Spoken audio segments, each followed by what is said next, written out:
বিদেশে যারা কাজ করতেছে তারই দিক কিন্তু আমাদের দেশের রত্ন, তাদের উপরেই কিন্তু বেশ করে আমরা সবচেয়ে এত আরামে এসে আছি।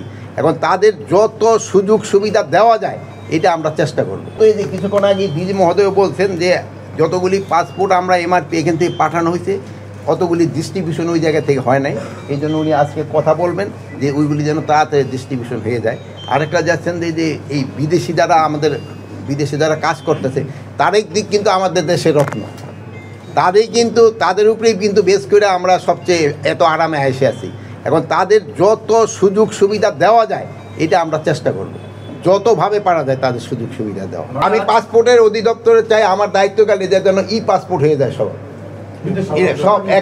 ইলেকট্রনিক পাসপোর্ট যেন করে যেতে পারে।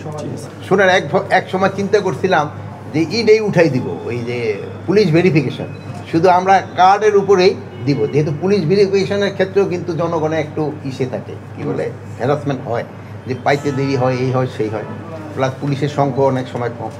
বাট এই যে রোহিঙ্গার যে সমস্যাটা বললেন এই জন্য কিন্তু এইটা জিনিসটা উঠানো যাচ্ছে না। বাট এটা আগে যে পরিমাণ ছিল এখন কিন্তু ওইটা নাই। এই ঘটনাগুলি ঘটে গেছে কিন্তু আমাদের এবং এই ডিজি বা এদের আসার আগেই। বাট এটার আস্তে আস্তে এখন যে সময় আমরা নতুনভাবে ইস্যু করতে যাচ্ছি, আবার তারপরটা ট্রেনিং শেষ হয়ে যাচ্ছে, সেই সময় দেওয়ার সময় আমরা এই জিনিসটা চেক করি। পুলিশ ভেরিফিকেশন থাকছে কি থাকছে না এর ব্যাপারে আমি এখনও বলতে পারবো না। বাট যদি দেখা যায় যে শুধু আমাদের আইডি কার্ডে দিয়ে পারা যায় তাহলে হয়তো আমরা পুলিশ ভেরিফিকেশন তো উঠাই দিব, যেহেতু আইডি কার্ডও তো আমাদের মন্ত্রণালয়তে আসতেছে। আর প্লাস আমাদের ধরেন পুলিশ রিফর্ম কমিশনের তাদের একটা রিকমেন্ডেশন যদি থাকে সেই সময় অন্য কথা না। অবৈধ বলতে আমি কি বলছি যে যেটা আজকে আপনাদের মিডিয়াও মনে আজকে আসছে, আজকে না গতকাল পেপারে, আজকের পেপারে আমাদের দেশে বিদেশি অনেকেই আছে যাদের কোনো ভিসা নেই, ভিসা ছাড়া কিন্তু আমাদের দেশে তারা থাকতেছে এবং চাকরি বাকরি করতেছে। তাদের ক্ষেত্রে 31